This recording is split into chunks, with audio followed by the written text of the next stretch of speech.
ഓം ശാന്തി. ഒരിക്കൽ ഒരു കോളേജിൽ രാഘവ് എന്നു പേരുള്ളൊരു വിദ്യാർത്ഥി ഉണ്ടായിരുന്നു. അവൻ പഠനത്തിൽ നല്ല മിടുക്കനായിരുന്നു.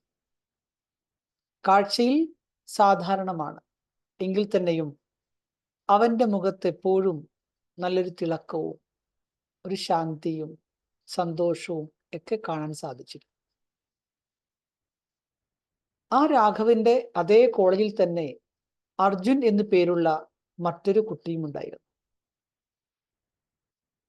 അവൻ നല്ല ഹർഷിതമുഖനാണ്, പാർട്ടിയൊക്കെ ഇഷ്ടമാണ്, ഒത്തിരി കാര്യങ്ങൾ സഹകരിക്കും.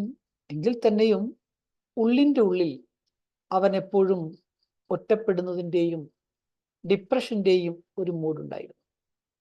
പക്ഷെ ആരും മനസ്സിലാക്കിയില്ല. അവൻ പുറമേ ചിരിച്ച് കളിച്ചൊക്കെ നടക്കും. പക്ഷെ അവൻ്റെ ഉള്ളിൻ്റെ ഉള്ളിൽ അവൻ അനുഭവപ്പെടുന്ന ഏകാന്തത, അവൻ്റെ ഡിപ്രഷൻ, അതൊന്നും ആരും തിരിച്ചറിഞ്ഞില്ല. ഒരു ദിവസം അർജുനന്റെ കണ്ണുകൾ നിറഞ്ഞിരുന്നു. ഇത് രാഘവ് ശ്രദ്ധിക്കാനിടയായി. അദ്ദേഹം ചോദിച്ചു, എന്താ, എന്നെ കുഴപ്പമൊന്നുമില്ലല്ലോ, സുഖമായിരിക്കുന്നല്ലോ? ഉടൻ തന്നെ അർജുൻ സന്തോഷമാണ് എന്ന് വരുത്തിക്കൊണ്ട് കുഴപ്പമില്ല, സന്തോഷമായി, സുഖമായിരിക്കുന്നു. പക്ഷേ അർജുനന്റെ ഈറനഞ്ഞ കണ്ണുകളിൽ നിന്നും രാഘവിന് കാര്യങ്ങൾ പിടികിട്ടി. അർജുനൻ എന്തോ മാനസിക സമ്മർദ്ദത്തിലും വിഷമത്തിലുമാണെന്ന് അവൻ പറയാതെ തന്നെ, ചോദിക്കാതെ തന്നെ രാഘവിന് കാര്യം മനസ്സിലായി. പക്ഷെ രാഘവ് ആ സമയത്ത് അവനെ കൂടുതൽ ഒന്നും പ്രസ് ചെയ്യാൻ പോയില്ല. എന്തു പറ്റി, എന്താണ്, പറ ഒന്നും ശല്യപ്പെടുത്തിയില്ല. അവനെ വിട്ടിട്ടു, ഒന്നും മിണ്ടിയില്ല. പിറ്റേ ദിവസം രാഘവ് ഒരു പേപ്പറിൽ ഒരു കുറിപ്പ് എഴുതി അർജുനന് പാസ് ചെയ്തു. അർജുനന്റെ കയ്യിൽ കൊണ്ടു കൊടുത്തു. അതിലിങ്ങനെ എഴുതിയിരിക്കുന്നു, നീ എപ്പോഴാണോ ഇരുട്ടിലേക്ക് പോകുന്നത്, നിനക്കൊരിക്കലും ഒരു വിളക്കിന്റെ ആവശ്യമില്ല. പകരം ഒരു കൊച്ചു മെഴുകുതിരി പിടിച്ച ഒരു കുട്ടി നിനക്ക് വഴി കാണിക്കാനുണ്ടാവും. ആ മെഴുകുതിരി ഞാനാണ്.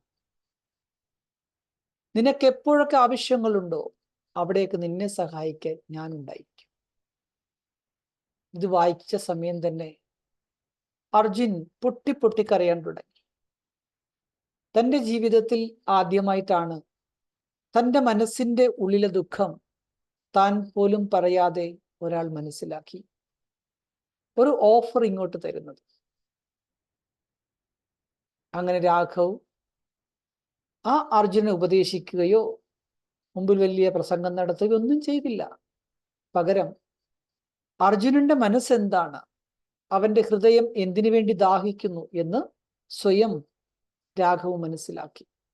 എന്നിട്ട് നിശബ്ദമായ ഒരു സഹയോഗം കൊടുത്തു. അങ്ങനെ പതുക്കെ ആ അർജുനന്റെ ഓരോ കാര്യങ്ങളിലും രാഘവ് ഇടപെടാൻ തുടങ്ങി. അവൻ വേണ്ട സമയത്ത് നല്ലതുപോലെ പാലന, കെയറിങ്, ഷെയറിങ് ഇതെല്ലാം കൊടുത്തു. അങ്ങനെ കോളേജിൽ അവനെ നല്ലൊരു കുട്ടിയായി കൊണ്ടുവരാൻ രാഘവിന് സാധിച്ചു. ചുരുക്കം പറഞ്ഞാൽ രാഘവ് നല്ലൊരു മോട്ടിവേറ്റർ ആയിരുന്നു. അതിൻ്റെ ഫലം ഏറ്റവും അനുഭവിച്ചത് അർജുനായിരുന്നു. അതുകൊണ്ട് സ്വയം ഭഗവാൻ നമ്മളോട് പറയുന്ന ഒരു കാര്യം ഇതാണ്, അലഞ്ഞു തിരിയുന്ന ആത്മാക്കൾക്ക് യഥാർത്ഥ ലക്ഷ്യം കാണിച്ചു കൊടുക്കുന്ന ലൈറ്റ് ഹൗസ് മൈറ്റ് ഹൗസായി മാറും.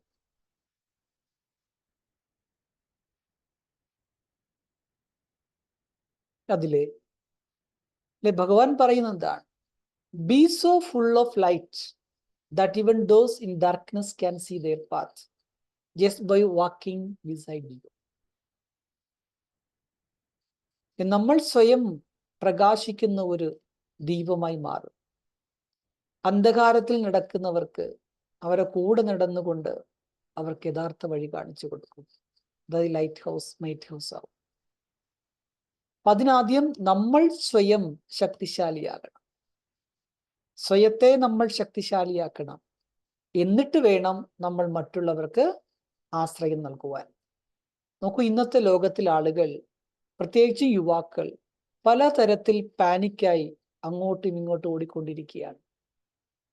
ഓക്കെ, സോഷ്യൽ മീഡിയയുടെ ചക്രവ്യൂഹത്തിൽപ്പെട്ട് ജീവിതത്തിൽ അടിക്കടി ഉണ്ടാകുന്ന അനേകം പരാജയങ്ങൾ ഭയപ്പെട്ട്, പിന്നെയോ ബന്ധങ്ങളിലെ ഉലച്ചിലെല്ലാം ഉണ്ടായി ആകപ്പാട് അവർ ബുദ്ധിമുട്ടിലാണ്.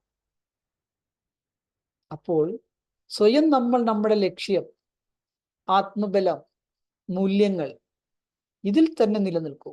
എൻ്റെ ലക്ഷ്യം എന്താണ്? സെൽഫ് കോൺഫിഡൻസ്, എൻ്റെ മൂല്യങ്ങൾ എന്താണ്? അത് മനസ്സിലാക്കി അതിൽ മനസ്സിനെ ഉറപ്പിക്കൂ. അപ്പോൾ മാത്രമേ നമുക്ക് മറ്റുള്ളവർക്ക് മാർഗദർശനം കൊടുക്കുന്ന ഒരു മോട്ടിവേറ്റർ ആകാൻ സാധിക്കുള്ളൂ.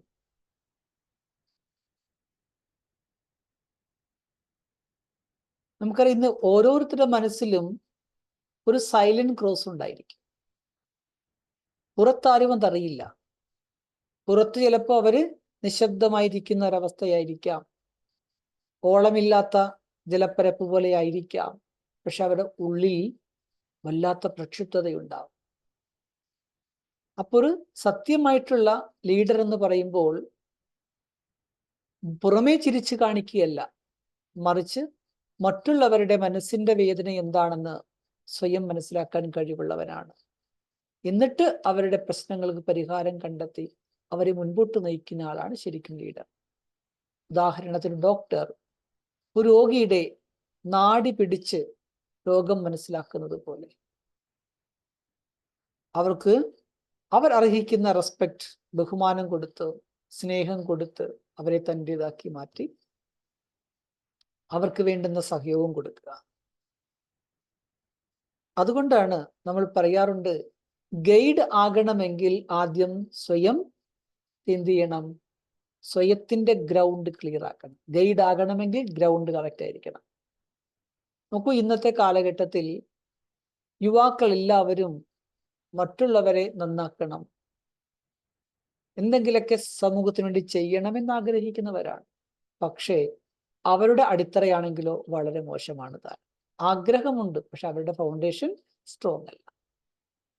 കാരണം നമ്മൾക്ക് നമ്മുടെ ഉള്ളിൽ ശാന്തിയും സ്പഷ്ടതയും ലക്ഷ്യവും ശരിക്കും എപ്പോൾ അനുഭവിക്കാൻ സാധിക്കുന്നുവോ അപ്പോൾ മാത്രമേ നമുക്ക് ഒരു പ്രകാശ സ്തംഭമായി മാറാൻ സാധിക്കും. മറ്റൊരു കാര്യം, നമ്മൾ ചുണ്ടുകൊണ്ട് ധാരാളം സംസാരിക്കുന്നവരാകരുത്. അതിനേക്കാൾ ഉപരി അനുഭൂതി ചെയ്യിപ്പിക്കുന്നവരായിരിക്കണം. ഏതെങ്കിലും ഒരു കാര്യം ഒരാളെ പഠിപ്പിക്കണമെങ്കിൽ നമ്മൾ അവരെ ഉപദേശിക്കേണ്ട ആവശ്യമില്ല. പകരം നമ്മുടെ അനുഭവങ്ങൾ അവരെ കേൾപ്പിക്കൂ. നമ്മുടെ എക്സ്പീരിയൻസ് എന്താണ് അത് ഷെയർ ചെയ്യൂ. സ്നേഹം, അതുപോലെ ശക്തി, ആശ്രയത്വം, ആത്മീയ ബഹുമാനം, റെസ്പെക്ട്, ഇതിൻ്റെ എല്ലാം അർത്ഥം എന്താണ്? ഇതൊക്കെ നമ്മുടെ ഉള്ളിൽ ഏറ്റവും കൂടുതൽ നിറച്ചിരിക്കുമ്പോൾ മാത്രമാണ് ഇതിൻ്റെ പ്രഭാവം നമുക്ക് മറ്റുള്ളവരിലും ഉണ്ടാക്കാനായിട്ട് സാധിക്കും. അതുകൊണ്ട് മറ്റുള്ളവരുടെ മനോഭാവങ്ങൾ എന്താണെന്ന് അവർ പോലും പറയാതെ തന്നെ മനസ്സിലാക്കി അവർക്ക് വേണ്ടുന്ന സഹായം കൊടുക്കുന്നതാണ് ശരിക്കും ലീഡർ. അതുകൊണ്ട് ഭഗവാൻ പറയുന്നു, നിങ്ങൾ ലൈറ്റ് ഹൗസും മൈറ്റ് ഹൗസുമായിട്ട് മാറും. ഓം ശാന്തി.